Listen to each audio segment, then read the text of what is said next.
নমস্কার। চলে এসেছি মামার বাড়িতে, কারণ মামার বাড়ির এখানে বনবিবির পুজো রয়েছে। আর সেই পুজোতে আমার দিম্মা ঈশানের জন্য মানসিক করেছিল। ছোটবেলা থেকে এই পুজোর সময় অনেকবারই এসেছি। তখন প্রধানত আসতাম সন্ধ্যের দিকে মেলায় ঘুরতে। এবারের অভিজ্ঞতা একদম অন্যরকম। অনেকটা পথ পেরিয়ে মাকে বাড়িতে নিয়ে এসেছি। মাথায় বিশেষ কিছু হয়নি, তবে হাতগুলো প্রচণ্ড যন্ত্রণা করছিল।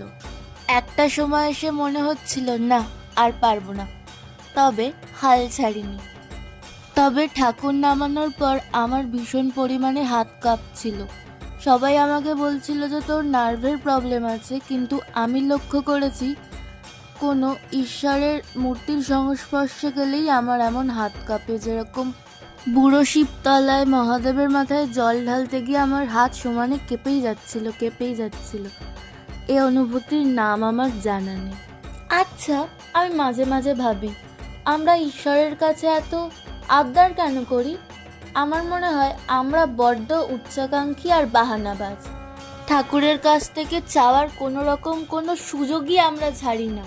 জন্মদিনে কেক কাটার আগে উইশ করি, ঠাকুরের কাছে গিয়ে উইশ করি, তারা খসলে উইশ করি, এমনকি চোখের পালক পড়লে পর্যন্ত আমি উইশ করি। ভাবছি এবার ঠাকুরের কাছে চাইবো, ঠাকুর আমার চাহিদাটা একটু কমিয়ে দাও। দেখো, চাহিদা কমাতে গিয়েও আবার চেয়ে ফেলছি, কেমন যেন আমি। যাকগে, সেসব বাদ দাও, চলো দেখাই তোমাদের পুজোর প্রথম দিনেই কেমন ভিড়টা হয়েছে। এখানেই একটা কষ্টের ব্যাপার হলো, 5 বার গণ্ডি কাটবে তো ঠিক আছে, কিন্তু প্রীতমকে ঠাকুরটা মাথায় করে নিয়ে আবার ঘুরতেও হবে যতক্ষণ না গণ্ডি কাটা শেষ হবে। ও বেচারি শীতকালেই ঘেমে নিয়ে স্নান হয়ে গেছিল।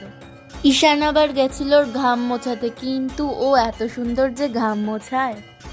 যাকে বাদ দাও, দেখো না ঠাকুরগুলো কি সুন্দর। তোমরা মা বনবিবির গল্প তো প্রায়শই অনেকেই জানো যে রাক্ষসরাজ দক্ষিণ রায় ছিলেন, যিনি বাঘের বেশ ধরে মানুষের ওপর অত্যাচার করত এবং তাদের হত্যা করে ভক্ষণ করত। তাদের বাঁচাতেই মক্কা থেকে মা বনবিবি এবং তার ভাই এসেছিলেন সুন্দরবনবাসীকে বাঘের হাত থেকে রক্ষা করতে। বনের বাঘকে তো মা বনবিবি মেরে মানুষকে রক্ষা করেছে, কিন্তু বনের বাঘে খায় না যারে, মনের বাঘে খায়। তাই তোমার মনের বাঘকে কিন্তু তোমাকেই খুঁজে বার করতে হবে, আর তাকে মা বনবিবি নয়, তুমিই শুধু মারতে পারবে।